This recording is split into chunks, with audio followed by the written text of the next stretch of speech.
Hello, everybody, and welcome to another edition of Charts with Dan. We are in the afternoon this week because of those crazy Oscar nominations that came out this morning. Can you believe? I'm just kidding. I have no idea who the Oscar nominees are because I'm filming this on Monday night before I get up Tuesday morning to do the Oscar video. So we may very well be talking about a few of the Oscar nominees here on this episode. We just don't quite know yet. But let's forget all that and pretend like we already know what happened this morning with the Oscar nominations. And let's talk about the box office. We have Avatar: The Way of Water. We have Puss in Boots: The Last Wish, two December releases that are still being heard in late January. So much to get to. Before we do any of that, though, I want to thank, as always, my partner here on the show, Carbon Health. It is late January, but that does not mean that we're out of cold and flu season just yet, and you still can go get your flu shot at any Carbon Health location, as well as so many other services. If you're in California or Massachusetts, Carbon Health could be your primary healthcare provider. All you have to do is download the Carbon Health app, see if there's a location near you, and even if there isn't,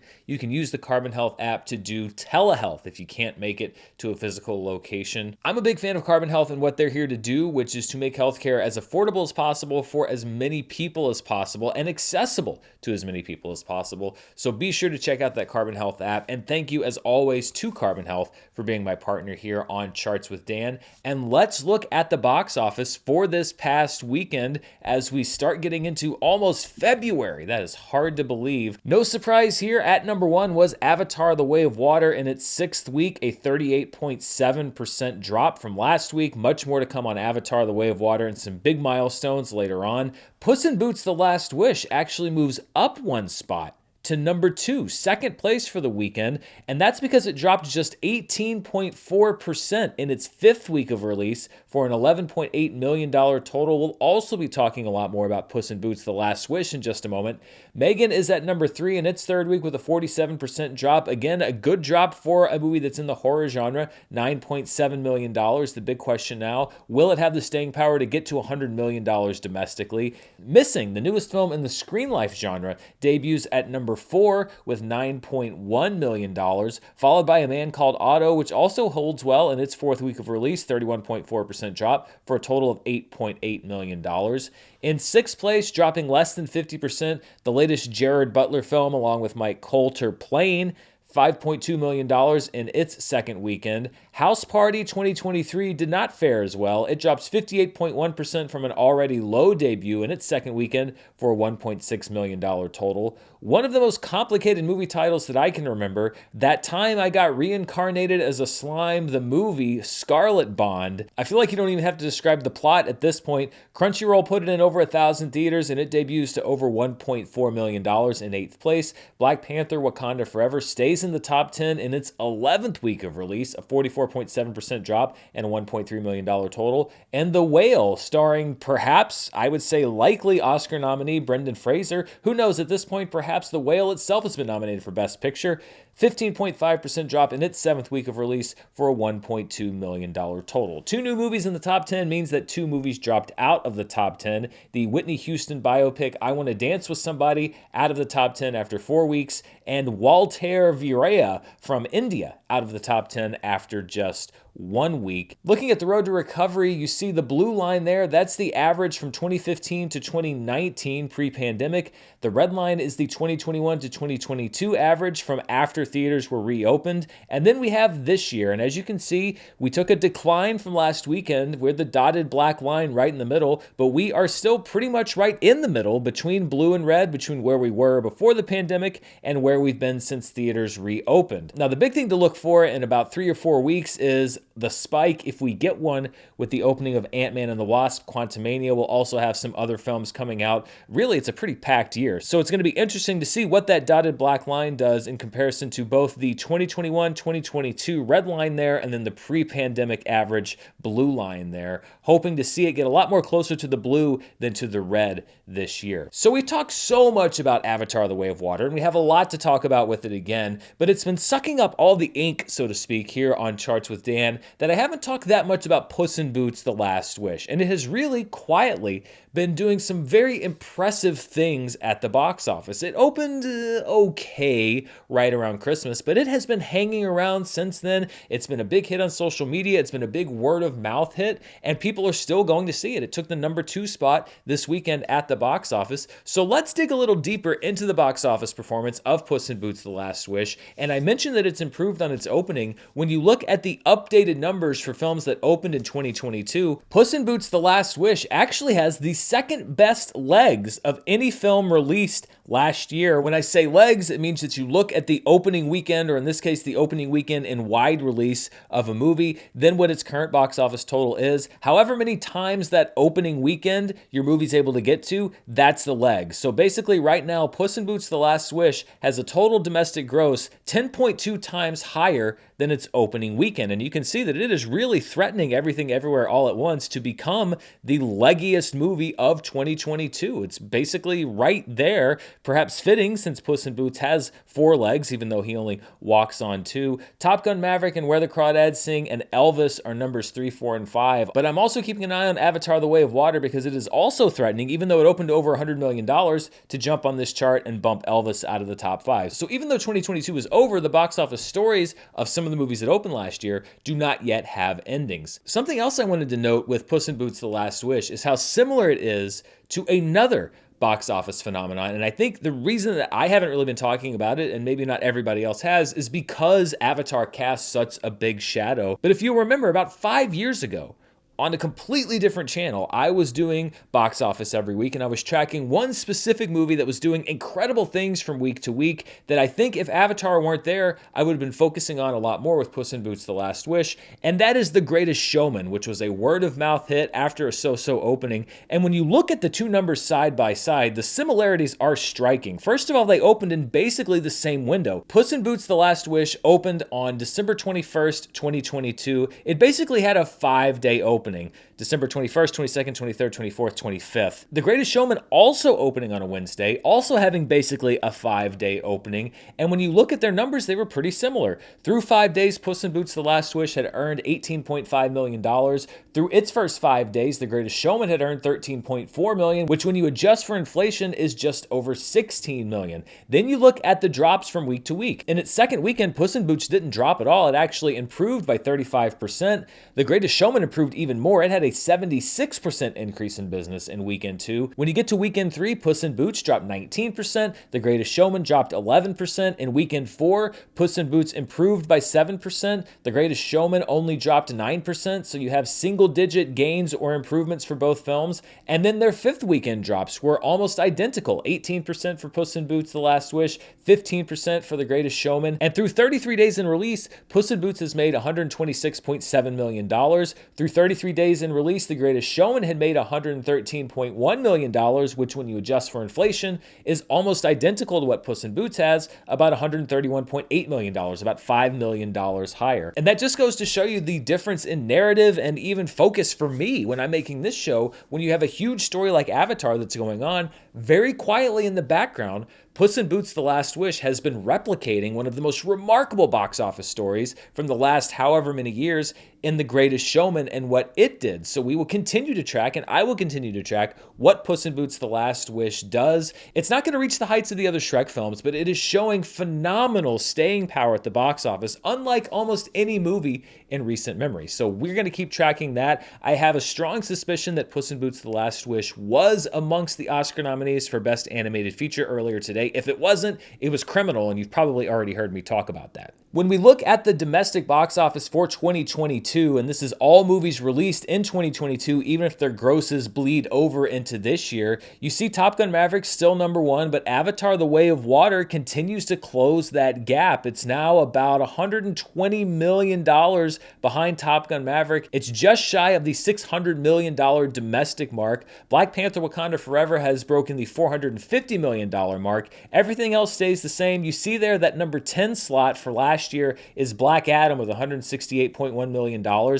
Puss in Boots: The Last Wish is currently number 13, but it needs to make another $40.1 million or so at the box office in order to catch Black Adam and take that number 10 spot. If it does well at the Academy Awards, if it even perhaps wins the animated feature Oscar, you could see it do that, although it's already starting to make its way onto VOD because it is through Universal, and Universal has a shortened theatrical window. So we'll see if it can catch Black Adam, but it might be a tough task. Looking at Avatar: The Way of Water versus the original Avatar film to try to track and see where this new film is going to end up domestically as far as box office gross. When you look at the day-to-day grosses unadjusted, you see that Avatar: The Way of Water, which is in orange on top there, continues to track ahead of the original Avatar film. But in my mind, if you look at the end of that line graph there, around days 35, 36, 37, 38, basically the last weekend, I think that you are continuing to see a narrowing between those numbers. I don't think that The Way of Water is going to quite get to the domestic gross of the original Avatar film. Not that that makes it a failure,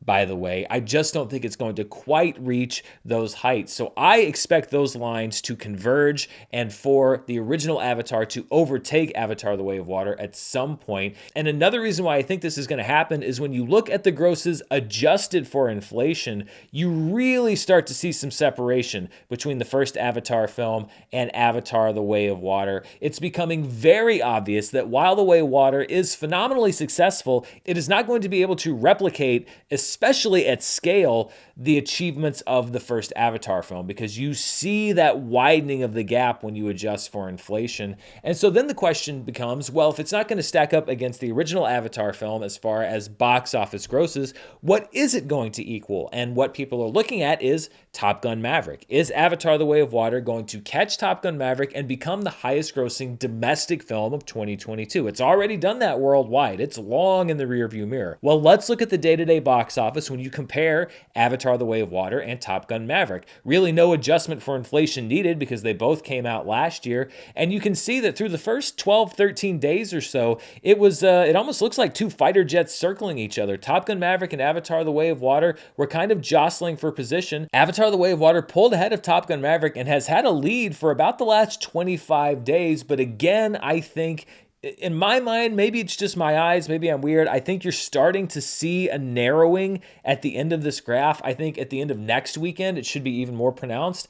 I again expect Top Gun Maverick to eventually intersect Avatar: The Way of Water, and I think that it is still going to outgross it domestically. At this point, we're splitting hairs between two movies that made immense amounts of money, but that's just where I think that we're going to end up. That's not to say that the numbers that The Way of Water is putting up are anything to sneeze at. When we look at the highest grossing sixth weekends in wide release, you can see that Avatar: The Way of Water is fourth, although it has fallen behind both Avatar, the original film, which is the highest grossing sixth weekend of all time at $34.9 million, and Top Gun Maverick at number 2 with $25.5 million. Titanic is at number 3 with $25.2, although if you were to adjust for inflation, Titanic would have that number 1 spot easily. You see Avatar: The Way of Water there at number 4 with $20.1 million, and Black Panther at number 5 with just over $17 million. But there was a question that we started asking last week, which is how much money is Avatar: The Way of Water making? And I broke down the numbers, and it's something that I explained on last week's show, but I'll reiterate it here. The calculations that I'm using for this are somewhat conservative in the sense that I am probably leaving more money in the marketplace and not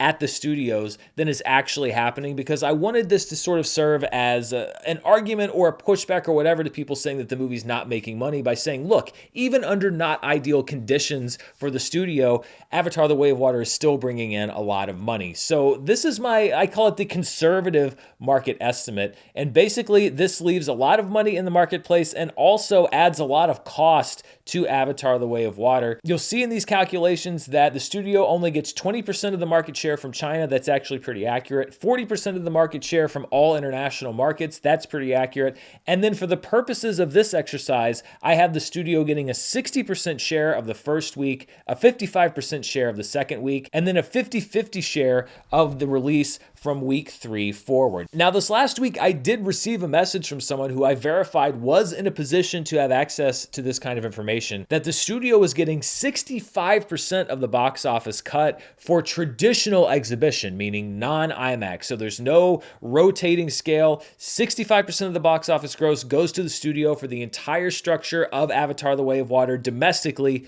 no questions asked. Now, this person could not verify whether there was a different agreement in place with IMAX. So we're going to look at that number in just a moment, but that just kind of underscores that this is probably less money than is actually going back to the studio in reality. This is kind of a worst case scenario for the studio. So keeping that in mind, when you look at the calculations based on what I did last week, giving the movie a budget of $400 million, which is a little higher than some sources have it, and a prints and advertising budget of $250 million, also a little higher than some folks have it, that brings the cost of Avatar: The Way of Water to $650 million.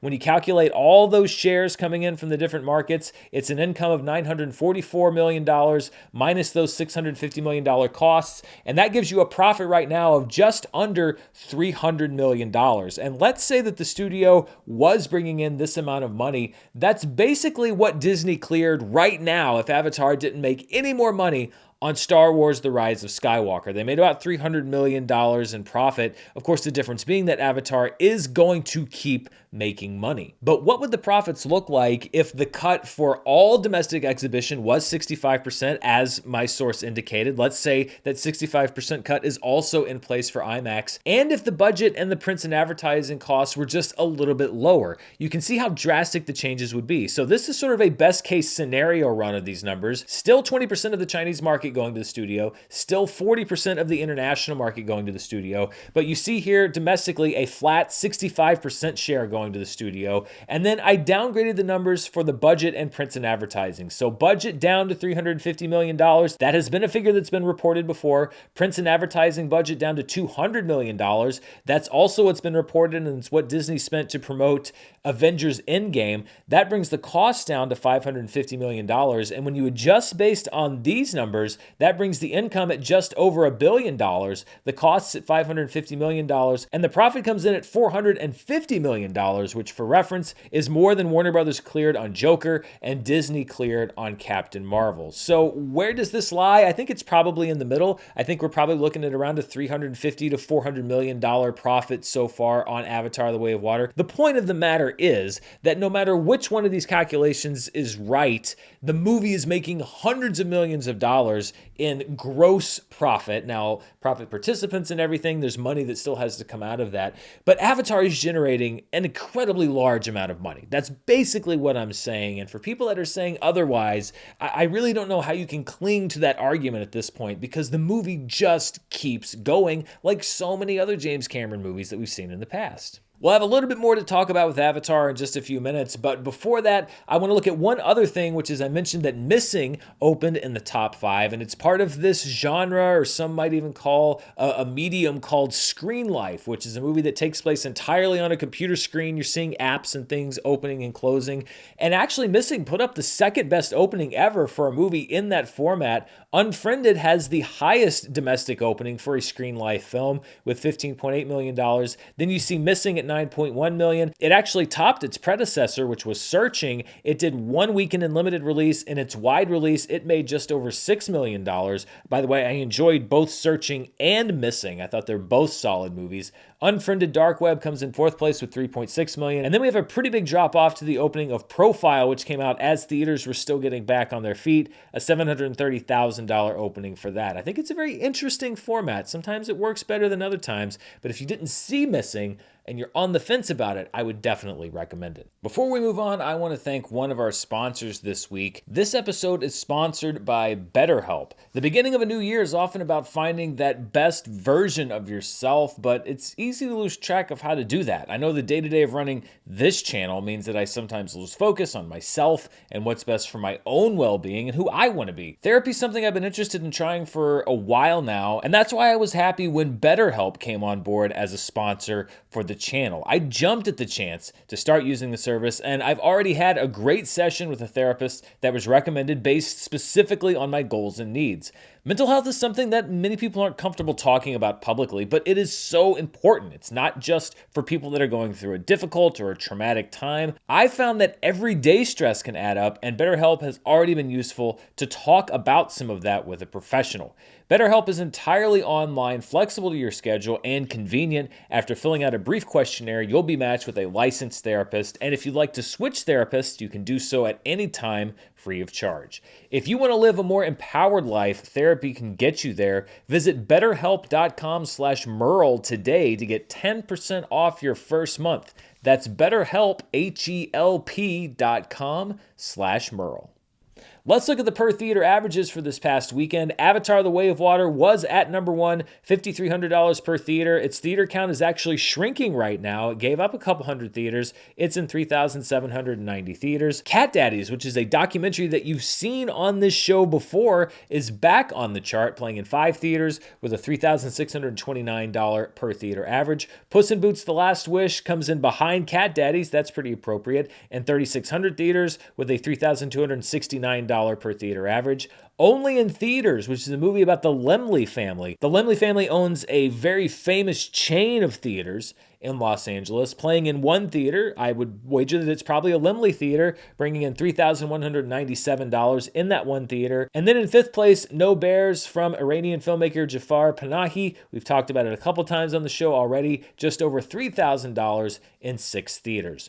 Looking at movies that were in limited release, meaning 1,000 theaters or fewer, Skinamarink is at number 1 with $438,000, a slight expansion from last week in over 800 theaters. Women Talking at number 2, again, another movie that, as we're sitting here, may well have gotten multiple Oscar nominations, 153 theaters and a $378,000 total. The Sun had a big expansion into 554 theaters and didn't make a massive splash, $213,000 total in those theaters. Walter Viraya is a movie that did not have an official reporting for box office. I was able to track down a source that gave its weekend total at $202,000. That's an unconfirmed total. And then Broker at number 5 with $145,605. And I've said this many times on the show before, but it is a consistent comment that I get about the box office results from India. When I do the limited release films or the specialty release of the per theater average, I will almost always get a tweet or a message or something saying, you left out this film from India, you left out that film from India. And I'll just kind of reiterate what I've always said, which is that it is exceedingly difficult to find confirmable real-time box office updates for films that are in the Indian market, whether they're playing domestically or in India. I had somebody message me with a few different resources last week. There was like 6 or 7 of them, and they're great resources, but all of them had different information. Some of them had Friday numbers and Sunday numbers, but no Saturday numbers. Very few of them had the entire weekend. I appreciate that there are so many people watching the show that want to know about films from India, but the fact of the matter is that even with the resources that people have sent, and I'm very appreciative for that, the information is still very hard to track down, sometimes hard to convert with the currency and all of the different translations and languages. I promise you that I'm doing the absolute best that I can to provide accurate information about Indian releases. It's just very hard to gather, especially as I'm looking at it as other box office results are coming in. So just kind of a blanket statement, and I'm sure I'll have to make it again, that when it comes to films from India, I do my best, but it is not always possible for me to get those box office updates in time to do the show. Let's look at the top 10 grossers in limited release. Again, 1,000 theaters or fewer for 2023. These are calendar grosses, meaning no matter when the movie came out, you'll see their gross listed here. A Man Called Otto's at number 1. It made $6.2 million before its expansion into wide release, so it's frozen there. The Whale is at number 2. It eventually moved to wide release, but it made $3.9 million this calendar year. Good enough for number 2. Walter Viraya, again, an unconfirmed total there at number 3 at $2.25 million. Skinamarink is at number 4 at $1.4 million. Women Talking is close to breaking that $1 million barrier this year. It's at number 5. Broker moves up 2 spots to number 6, $795,000. The Devil Conspiracy moves down 1. Corsage moves down 1. The Banshees of Inisherin actually comes back onto the chart as some theaters have started playing it again as the Oscar nominations get close. And then Bill Nighy in Living is on the chart with just over $330,000 $133,000 at number 10. Dropping off the chart are Empire of Light and Shin Ultraman, which is actually on this chart last week, but should not have been because it was in over 1,000 theaters. That's a mistake on my part, and this chart reflects the reality as if Shin Ultraman was never on the limited release chart. Looking at the 2023 domestic winter/spring box office, these are all movies that were released in 2023 in over 300 theaters. Megan is number one with $73.1 million, followed by Plane with $19.5 million. Missing debuts at number 3 on the chart with $9.1 million. House Party moves down one spot to number 4. Walter Viraya at number 5. Again, that's an unconfirmed total. Skinamarink moves down one spot to number 6. That Time I Got Reincarnated as a Slime enters the chart at number 7. The Devil Conspiracy moves down one spot to number 8. Shin Ultraman drops down one spot to number 9, and The Sun enters the chart at number 10, and we now have a full top 10 for the winter-spring box office, so we will now be playing in that sandbox for the next few months. Looking at the 2023 domestic box office by calendar gross, so these are all ticket sales from January 1st onward, regardless of when the movie was released. Avatar: The Way of Water, of course, the highest grossing film of 2023 calendar year, $197.4 million earned this year. Megan is at number 2 with $73.1 million, but look at Puss in Boots: The Last Wish. I think it's probably going to overtake Megan by next week. It's currently at number 3 with $71.1 million earned in 2023. A Man Called Otto's at number 4 with $35.1 million. Plane moves up one spot to number 5. Black Panther: Wakanda Forever drops down one spot to number 6. I Want to Dance with Somebody's at number 7. Missing debuts on the chart at number 8. The Whale drops down one spot to number 9. House Party is at number 10, and Babylon drops off the 2023 domestic calendar box office chart, probably the only box office chart it was ever listed on. Let's look now at the top 5 movies internationally outside of the domestic marketplace, and you're going to see a lot of movies from the Chinese market here because the Chinese New Year kicked off this past weekend. It is the biggest movie time of the year in the Chinese market, even if it is still a bit muted compared to what we may have seen due to COVID-19 and the ongoing pandemic. But still, you see the number 1 movie internationally is The Wandering Earth 2, which is a sequel to 2019's The Wandering Earth, which is a movie about attaching engines to the planet and moving it away from the dying sun. We avoided a collision with Jupiter in the first film, so I can only assume that we keep going in The Wandering Earth 2. Full River Red is at number 2 with $58.9 million. This is a mystery film from director Zhang Yimou, who brought us Hero and House of Flying Daggers and many, many other films. Perhaps a testament to the strength of Avatar: The Way of Water is, first of all, that it's at number 3 with $56.3 million, and that China granted Avatar: The Way of Water an extension to stay in theaters during the Chinese New Year box office season. And this is what's really surprising, because usually China completely purges its market of all Hollywood films because they want the Chinese money coming in during the Chinese New Year season to be going to Chinese films. And the fact that they allowed Avatar to stay in theaters says a couple things. Number 1, that they have faith in the movie and that it's a hit in China. Number 2, that they probably want that box office income coming in because the vast majority of that money goes to the Chinese theaters and does not come back to the studio. So this really is a sign more than anything that China really wants to goose their theatrical market any way possible, including keeping a big movie from the United States like Avatar: The Way of Water in theaters. Of course, that only works great for Avatar because it keeps racking up money and it's doing well in China after a slow start. At number 4 is a film called Hidden Blade. It is, as you often see during the Chinese New Year season, a historical drama about the Communist Party in China. Tony Leung is one of the stars of that film. And then at number 5 is Boonie Bears Guardian Code. It is the 9th Boonie Bears animated film. It is a reliable franchise in the Chinese market and one that you see often, especially during this box office period. So when you take the international numbers, you combine them with the domestic numbers, we get our top 5 films worldwide. And even though China had a very strong showing, Avatar: The Way of Water remains the number 1 movie in the world with another $76.4 million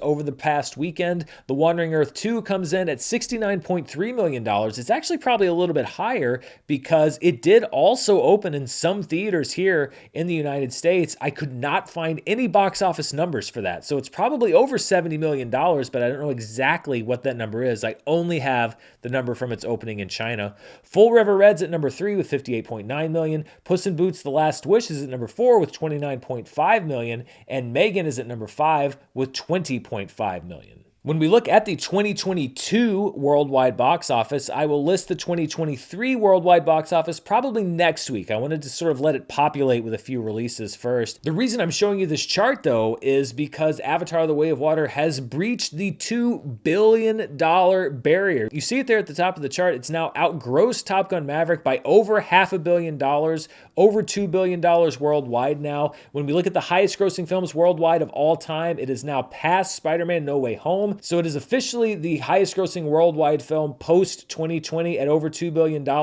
And when you look at those totals, by next week, it's going to be the fourth highest grossing film of all time because it's going to pass Avengers: Infinity War. It's going to pass Star Wars: The Force Awakens.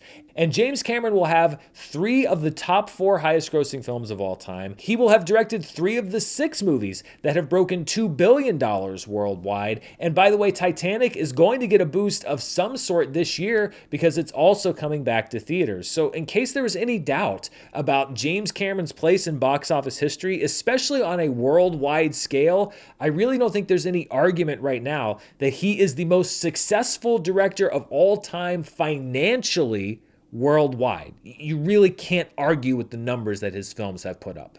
Before we look at what people are watching at home, I always like to take a minute and look at a weekend in box office history, and we are going back to the year 1996, the third weekend of the year, January 19th through the 21st, so an almost identical calendar span than we just saw, and that saw the debut of From Dusk Till Dawn from an emerging at that time director, Robert Rodriguez, starring George Clooney and Quentin Tarantino. $10.2 million, good enough for a number 1 debut. Mr. Holland's Opus, which I believe box office data is a little sketchy. I believe this was its first weekend in wide release, $9.2 million, so just missing out on that number 1 spot. And I have some interesting trivia about this movie in just a few minutes. 12 Monkeys was at number 3 in its 4th week of release, a 46% drop and a $6.1 million total, followed by Sally Field revenge drama Eye for an Eye in its 2nd week, 31% drop and a $5.4 million total. And then at number 5, Jack Lemmon, Walter Matthau, and Margaret Sophia Loren, Grumpier Old Men in its 5th week of release, a 33% drop for a total of just over $5 million. But because this is a look at history, I also like to see what it would look like in today's dollars, which means that when we do these box office flashbacks, we hit the inflation button.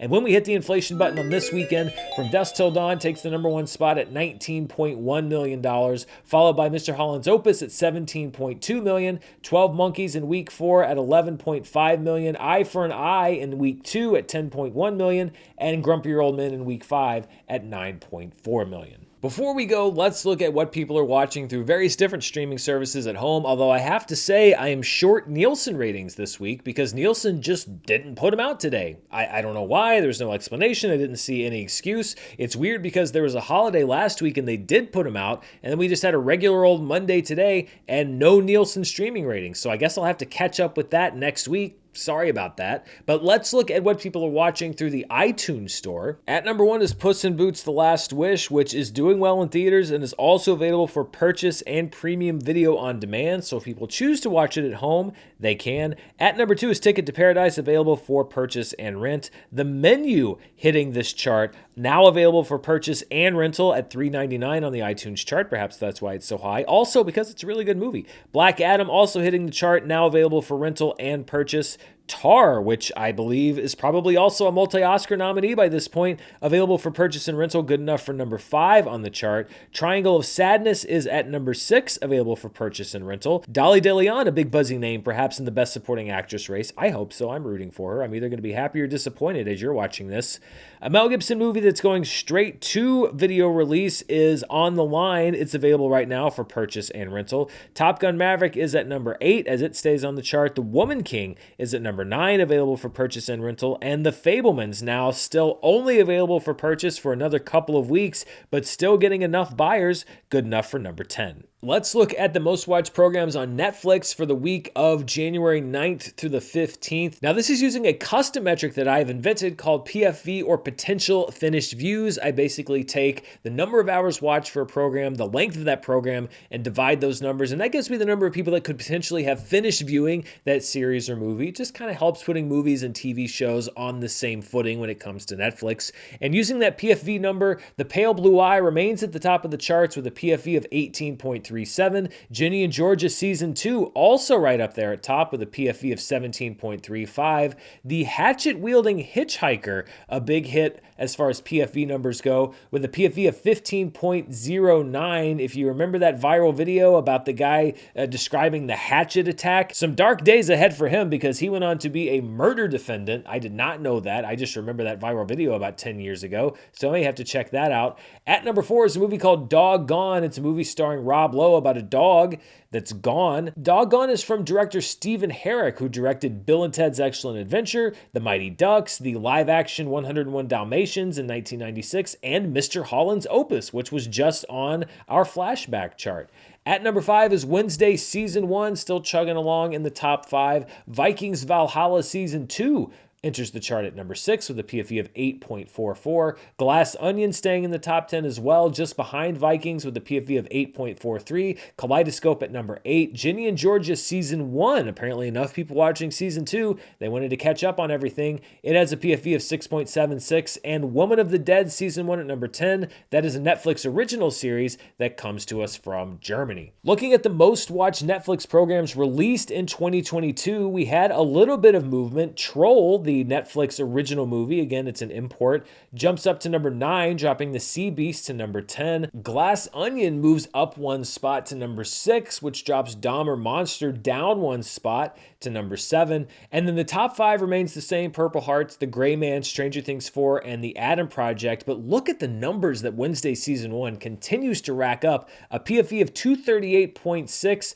The closest competition in 2022 is The Adam Project, which had a PFE of 147.2. And when we look at the highest numbers for any program since Netflix started reporting this back in June of 2021, we also have a couple of big changes. First of all, Glass Onion jumps onto this list as one of the 10 most watched Netflix programs since June of 2021. It drops The Unforgivable down 1 spot to number 10 and Dahmer Monster off the list completely. And then you see that Wednesday has now overtaken Red Notice to become the second most watched Netflix program since June of 2021. Red Notice now at number 3, Wednesday now at number 2. Will it be able to catch up to Squid Game Season 1? It's got about 41 PFV points left to do it. I don't know if it's going to, but the fact that it is even challenging Squid Game at this point is really impressive. Just a phenomenally successful show for Netflix in a way that I don't know if they anticipated it. I mean, look at the PFV number even for Stranger Things 4, which is like Netflix's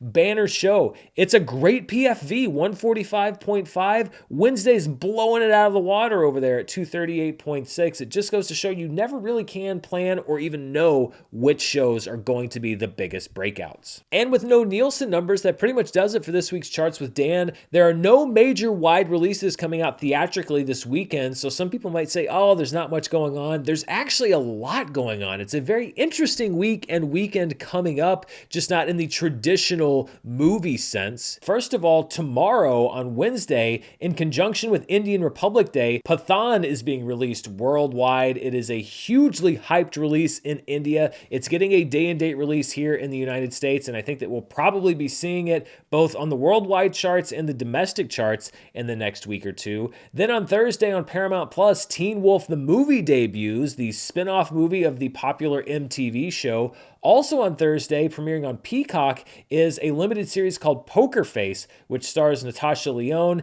and is the brainchild of Rian Johnson, who also wrote the series and directed some of the episodes. So if you like Glass Onion, if you like that mystery genre, well, Rian Johnson has a limited series also debuting on Peacock this week. On Friday is the Kenya Barris feature debut film You People, co-starring Eddie Murphy and Jonah Hill. I really like the look of the trailer. I don't know if I'm going to be able to get a screener of it ahead of time. I asked, but haven't heard back, but I'll probably be reviewing it here on the channel this week because it looks really funny. Shotgun Wedding is also debuting on Friday on Amazon Prime Video, starring Jennifer Lopez, Josh Duhamel, and Jennifer Coolidge. This is from Pitch Perfect director and Arkansas native Jason Moore, and that's got kind of a buzzy trailer thing going on. I don't know how it's going to turn out, but if you've been looking forward to that movie, it comes out this week.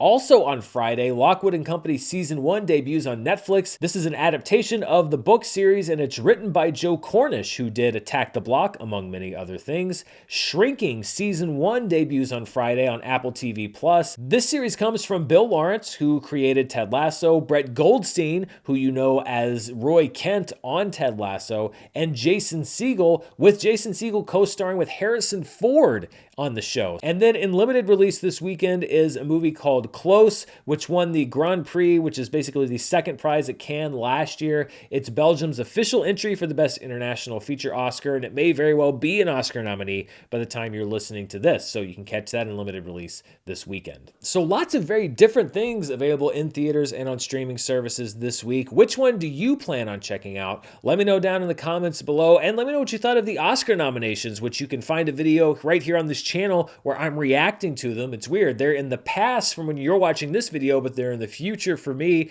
But I'm sure some crazy stuff happened because crazy stuff always happens. We will look at the movies that were nominated next week and see what box office ramifications might be there. Of course, we'll also be talking about the latest Puss in Boots news and Avatar: The Way of Water and all of these interesting box office stories because I just can't help myself. Thank you so much for watching the show. Thank you to BetterHelp, my sponsor for this show, and of course my partners here on Charts with Dan, as always, Carbon Health. And thank you for watching. I'll be back very soon with more box office news, reviews, and more. Until then, stay safe, and I'll see you then. Bye.